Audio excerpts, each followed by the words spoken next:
Hello दोस्तों। भूतों की कहानियाँ तो बहुत सुन ली आपने। आगे भी भूतों की कहानी सुनाएंगे आपको अब्बू टीवी के माध्यम से। लेकिन हमारे व्यूवर्स कहते हैं आप जादू की कहानियाँ नहीं बनाते, परियों की कहानियाँ नहीं बनाते। तो हम आपके लिए जो कहानी लाए हैं ये परी की भी है और जादू की भी। तो जल्दी से चैनल को सब्सक्राइब करें ताकि इस चैनल पर आने वाली और मज़ेदार कहानियाँ देख सको। तो शुरू करें अपनी नई कहानी। एक बार की बात है। एक गांव था हीरानगर। यहाँ तन्नू और मनु नाम की दो सगी बहनें रहा करती थी। मनु वैसे तो बहुत सुंदर थी, लेकिन उसके सर पर बाल नहीं थे। इस बात का तन्नू को बहुत घमंड था। तन्नू के बाल काले और सुंदर थे। तन्नू हर समय मनु के साथ नौकरों जैसा बर्ताव करती थी। आसपास के बच्चे भी मनु को टकली टकली कहकर चिढ़ाते थे। इन सब के कारण मनु दुखी रहती थी। मन्नू को दुखी देख उसकी माँ भी दुखी रहती थी। एक दिन तन्नू स्कूल जा रही होती है, तभी उनकी माँ कहती है, तन्नू बेटा, आज से मन्नू को भी अपने साथ स्कूल ले जाना। मैंने मन्नू का दाखिला तुम्हारे स्कूल में करवा दिया है। क्यों माँ? इसे पहले वाले ही स्कूल में रहने दो ना। तुम्हें पता है ना, बाल ना होने के कारण तुम्हारी बहन को सब तंग करते हैं। अब तुम्हारे स्कूल में जाएगी तो तुम इसका ख्याल रखना। मैं क्यों रखूं इस टकली का ध्यान? इसे अपने साथ स्कूल ले जाऊंगी तो सब मेरा भी मजाक उड़ाएंगे। सब कहेंगे टकली की बहन, टकली की बहन। बकवास की बातें मत करो। मन्नू तुम्हारी बहन है, इसके बाल नहीं है तो इसमें इसकी क्या गलती? तुम्हें आज से मन्नू का ख्याल रखना ही होगा। माँ के सामने तन्नू की एक न चली और दोनों बहनें स्कूल जाने के लिए घर से निकल जाती हैं। दोनों बहनें स्कूल जा ही रही थी कि रास्ते में तन्नू मन्नू को कहती है, सुन टकली, स्कूल में किसी को पता ना चले हम सगी बहनें हैं। तेरी वजह से मुझे अपना मजाक नहीं करवाना। मुझसे तू 2 गज की दूरी पे रही हो। दीदी, आप मुझसे कैसा व्यवहार करती हो? हम तो सगी बहनें हैं ना। अगर मैं गंजी हूँ तो इसमें मेरी क्या गलती है? अगर मेरी जगह आप गंजी होती तो मैं ऐसा बर्ताव ना करती आपके साथ। खबरदार, ऐसी बात भी निकाली अपनी जुबान से। तुम्हें दिखता नहीं मैं कितनी खूबसूरत हूँ? मेरे बाल भी कितने अच्छे हैं। मेरी तुलना अपने आप से मत करो। तुम्हें भगवान ने ही ऐसा बनाया है। और खबरदार, ये सब बातें माँ से करी तो स्कूल चल चुपचाप। देर हो गई तो टीचर गुस्सा करेगी, क्लास के बाहर खड़ा कर देगी, और वो भी हाथ ऊपर करके। तन्नू मन्नू जैसे तैसे स्कूल पहुंच जाती हैं। स्कूल पहुंचते ही स्टूडेंट्स मन्नू पर हंसने लग जाते हैं और कहते हैं, अरे तन्नू, ये गंजी लड़की कौन है तुम्हारे साथ? शक्ल तो डिट्टो तुम पर मिलती है। तुम्हारी बहन है क्या? नहीं नहीं, मेरी बहन टकली और गंजी क्यों होगी? इस उजड़ चमन को मैं नहीं जानती। ए उजड़ा चमन, कौन हो तुम? हमारे स्कूल में क्या कर रही हो? न्यू एडमिशन हो क्या? लगता है तुम टकली के साथ साथ बहरी भी हो। तुम्हारी टांग बजाती हूँ ढोलक की तरह। लगता है तभी तुम्हें सुनेगा और हमारी बातों का जवाब दोगी तुम। मुझे क्यों मार रही हो? ज्यादा तंग किया तो प्रिंसिपल से शिकायत कर दूंगी। प्रिंसिपल का नाम लेते ही सारे भाग जाते हैं। जैसे तैसे मुश्किलों के साथ मन्नू का दिन बीत जाता है और ऐसे ही स्कूल की छुट्टी हो जाती है। दोनों बहनें स्कूल जा रही होती हैं कि तभी मन्नू तन्नू से कहती है, दीदी, आज आपकी सहेलियां मुझ पर कितना हंस रही थी। आप एक बार भी उन्हें कुछ ना बोली। आप एक बुरी बहन हो और मुझसे सौतेलों जैसा व्यवहार करती हो आप। तुझे यही सही लगता है तो यही ठीक है। हाँ, तुझे मैं अपनी सौतेली बहन की तरह ही समझती हूँ। अब घर चल।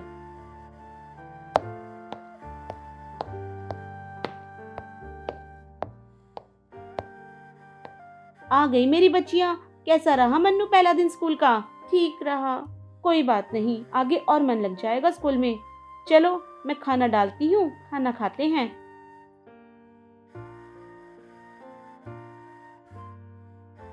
आज शर्मा जी के घर जाना है। उनके घर पार्टी है शाम को। दोनों तैयार रहना। माँ, मन्नू जाकर क्या करेगी? घर पर ही रहने दो इसे। साथ जाएगी तो लोग इसके साथ हमारे ऊपर भी हंसेंगे। हाँ माँ, दीदी ठीक कह रही है। तुम्हें भगवान ने बाल तो नहीं दिए, पर गंजी खोपड़ी में दिमाग तो दिया है। सही कह रही है तू। हमारे साथ जाकर क्या करेगी? तन्नू, तुम हमेशा मन्नू का मजाक उड़ाती रहती हो। तुम ऐसा करोगी तो बाहर वाले क्यों नहीं करेंगे? जाओ यहाँ से, मुझे तुमसे कोई बात नहीं करनी। तन्नू गुस्से से अपने कमरे में चली जाती है।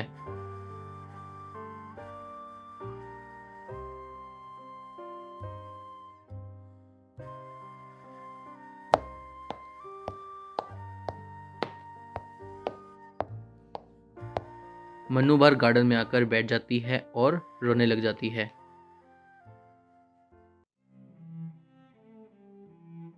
भगवान जी, आपने मेरे साथ ऐसा क्यों किया? सभी मेरा मजाक उड़ाते हैं। मैं तो किसी के साथ ऊंची आवाज में बात भी नहीं करती। मैं किसी पार्टी में नहीं जा सकती। स्कूल जाऊं तो वहां मेरा मजाक बनता है। क्या सारी उम्र मेरा मजाक ऐसे ही बनता रहेगा? मैं कभी ठीक नहीं होंगी क्या?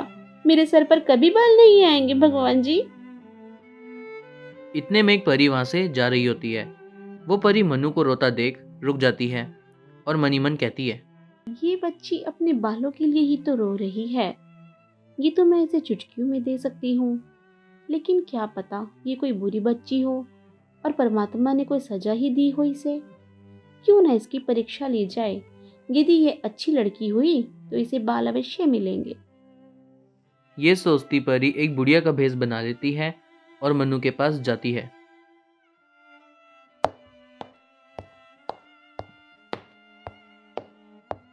बेटी, ओ बेटी, मैं बहुत भूखी हूँ।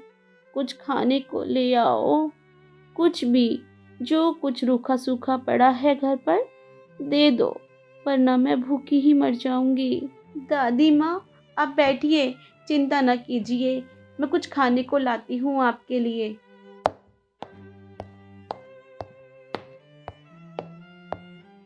इतना कहकर मन्नू घर के भीतर जाकर बुढ़िया के लिए खाना ले आती है।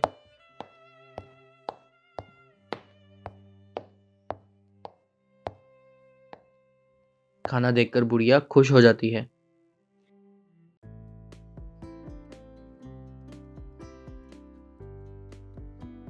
बहुत बहुत धन्यवाद बेटी, चलती हूँ।